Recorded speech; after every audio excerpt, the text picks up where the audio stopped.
Hi, I'm Chloe Moyles. I am from Crossblina in County Mayo and I am 24 years old. So I've been doing different charity work over the past 10 years. I've been involved with TUSLA and Feroga. As well as that, I've also done projects for the United Nations and the European Youth Parliament, bringing and shining lights on different charities throughout Ireland. Miss Ireland has been a phenomenal platform to do that for previous winners, and I was lucky enough that I got through to the different stages of interviews. So I have a condition called albinism. It affects both my hair, which is currently dyed, and my eyes. So my eyes are a little bit purple and they move like this. I've got a condition called nystagmus. And because of that, I have 6 out of 16 vision with glasses on. It gets a little bit better, and I have contact lenses as well that help. So initially, when I went to school at about 4.5, 5 years old. I started in a very small primary school.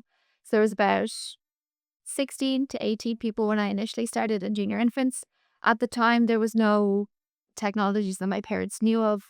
So we would get handouts that were in A3 size. There was a lot of work done from my teachers in that school and of resource teachers as well, who would help me out to teach me how to read or understand numbers. Mom and dad put in a lot of work at home as well.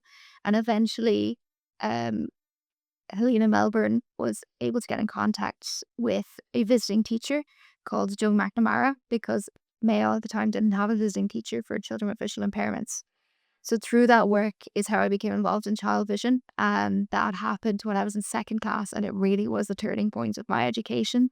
To be able to have books the same as the other kids in my class back in 2007 was a huge jump for me as well.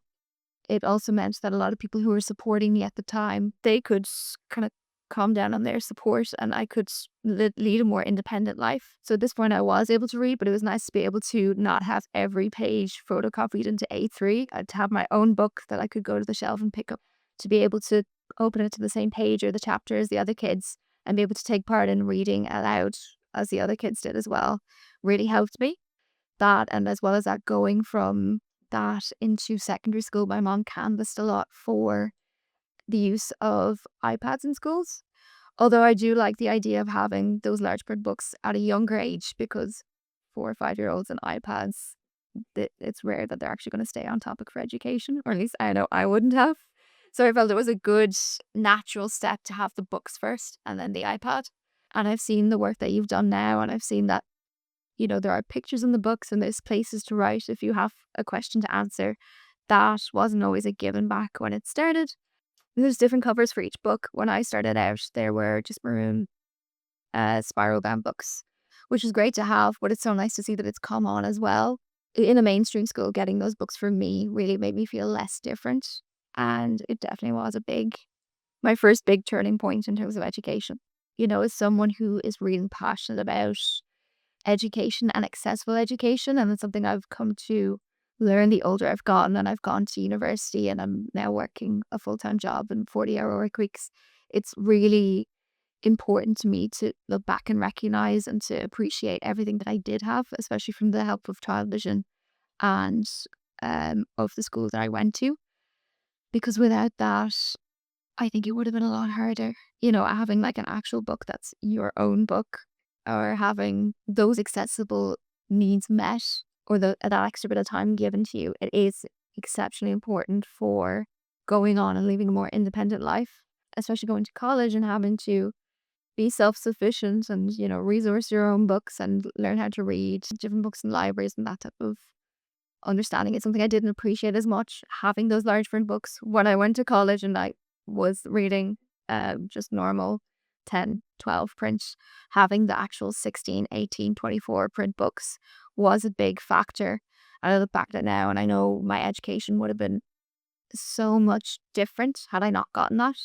I feel that it would have been definitely harder, um, especially for me, my parents, my teachers. So it helped tremendously to get that support when I needed it. The only issue I have is that it didn't come sooner, but I'm very grateful that we now have a visiting teacher in Mayo who knows about the service, can help implement the service, and to help shine a light on the service and make sure it gets to the people it needs to get to.